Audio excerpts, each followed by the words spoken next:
Tonight, a drug that authorities say is extremely dangerous has surfaced here in South Florida. It's called Xylazine, and it's usually used by veterinarians to sedate large animals. But as CBS 12's Al Pefley reports, it's now made its way onto our streets. He joins us tonight from the Martin County Sheriff's Office with just how harmful this drug can be.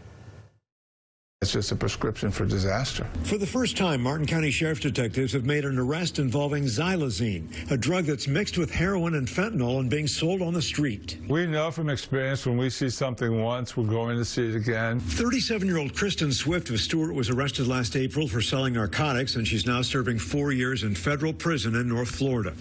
The sheriff says they recently got lab results confirming that the fentanyl she sold to undercover deputies contains Xylazine, also known as tranq. It's a drug that veterinarians use as a tranquilizer to sedate large animals, and it's not meant for human use. In all the drugs that I'm aware of, and there's some bad stuff out there, methamphetamine, obviously heroin, some terrible drugs that will really hurt your body. This seems to me to be the most dangerous. The sheriff says drug dealers will mix Xylazine, which is a liquid, into heroin and fentanyl as a cheap way to make the drug sold on the street more potent. People who inject this drug into their arm or leg can develop horrible sores at the injection site, which you can see on your screen.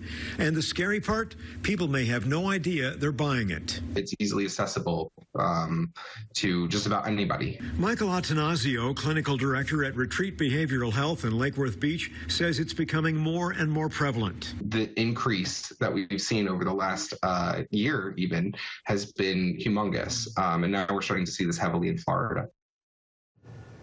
One of the more alarming things about this new drug is its immunity to Narcan, the life-saving spray that can be used to reverse the effects of a drug overdose. But experts say that's not the case with Xylazine, making it all the more deadly.